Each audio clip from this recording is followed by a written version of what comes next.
L'être humain est très particulier. C'est vrai. Je vous dis ça parce que, après tant d'années, en tant qu'enseignant et directeur d'une école de cinéma, je me suis rendu compte que les étudiants ont un comportement très particulier.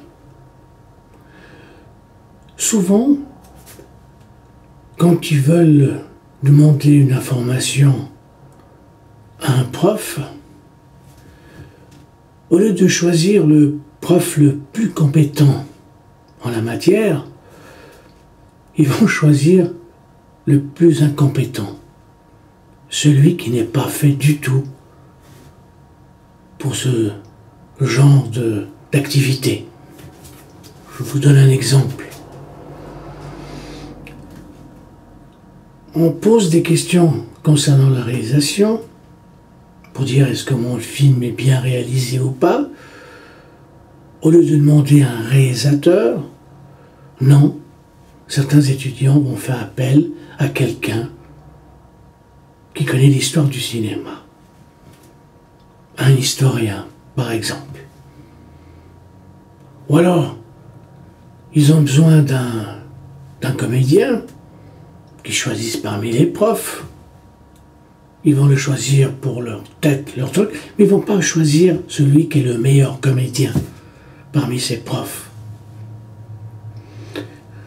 On dirait qu'ils ont une certaine difficulté à reconnaître le vrai du faux, de reconnaître celui qui est compétent et de reconnaître l'incompétent dans certaines matières. Non, il se base peut-être sur un côté affectif. Je vais vers celui-ci parce qu'il a l'air sympathique, ou il me plaît, ou j'en sais rien. Donc, ils sont guidés par des préjugés, par un préjugé affectif, par quelque chose, et non par l'observation, la vraie observation. L'observation, vraiment, aller jusqu'au fond de la chose.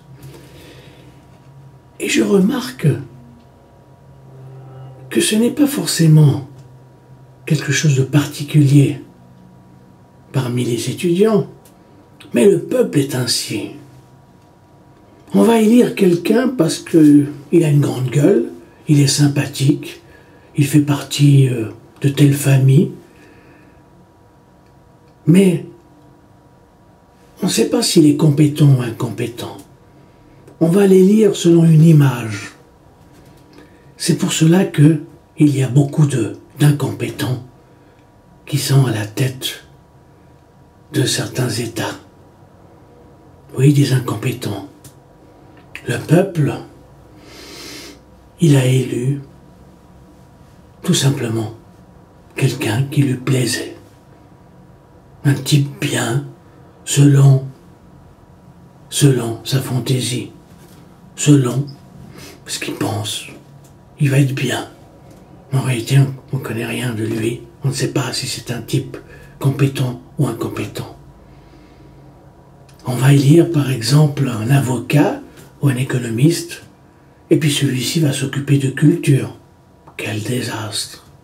À moins que cet avocat ou cet économiste a le sens de la culture. Mais quand on choisit un métier comme avocat ou économiste, adieu la culture. Où est la culture? Ça, vraiment, il faut vraiment réfléchir à fond pour trouver le brin, l'étincelle culturelle. Bon, bref. Et c'est pour cela que nous sommes dirigés par beaucoup d'incompétents. En quelque sorte, je pourrais dire, on fait appel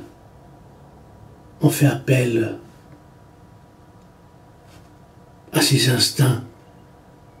Non, justement, on ne fait pas appel à ses instincts. à ses instincts primitifs, tout ce qui est paranormal, l'intuition, aller au fond de soi-même. Oui, aller au fond de son âme. Non, on est imbibé, on est conditionné à un tel point.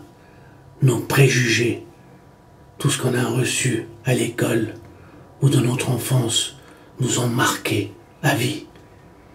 Et c'est ça, la victoire d'un homme. C'est arracher ces chaînes, ces chaînes qui nous emprisonnent sans cesse, qui nous empêchent d'observer la réalité, de voir ce qui est juste et ce qui est faux.